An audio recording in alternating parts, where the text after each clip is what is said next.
હું અમીરભાઈ રામ છેલ્લા 35 વર્ષથી આ દીપાંજલિ એક સોસાયટીમાં રહું છું અને અમારી દીપાંજલિ એક માટે પીવાના પાણીની અમારી પોતાની ખુદની જ વ્યવસ્થા છે, પરંતુ આજથી 15 વર્ષ પહેલાં આ સોસાયટીમાં જે તે પદાધિકારીઓને અધિકારીઓ દ્વારા એક પીવીસીની પાઇપલાઇન નાખવામાં આવેલી, જે હાલ અત્યારે જે પાણીની જે પાઇપલાઇન કામગીરી ચાલી રહી છે, તો એમાં આ પાઇપલાઇન જૂની પાઇપલાઇનના હાડકા નીકળ્યા.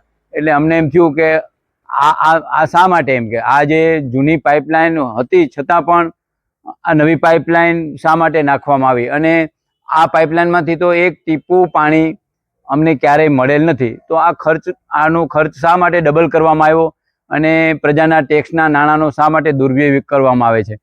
એટલે આ પાઇપલાઇન, આ બીજી નવી પાઇપલાઇનમાં પણ પાણી આવશે કે કેમ એ સવાલ છે.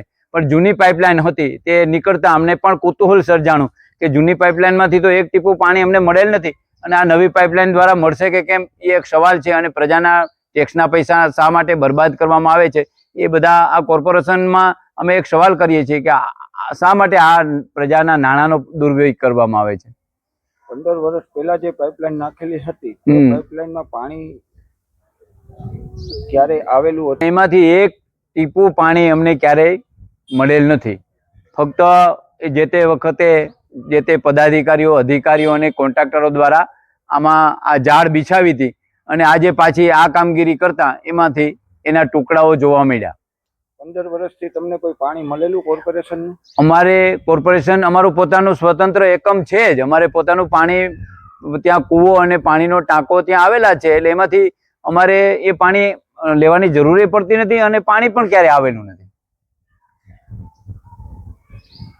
પ્રજાના પૈસાનું, આજે જે પ્રજાના ટેક્સના નાણાંનો જે આ દુર્વ્યય થાય છે, તો અમે પદાધિકારીઓને અને અધિકારીઓને પ્રશ્ન કરીએ છીએ કે ભાઈ શા માટે આ નાણાંનો દુર્વ્યય કરવામાં આવે છે અને શા માટે તમારે બીજી વખત પાઇપલાઇન નાખવાની જરૂર પડી?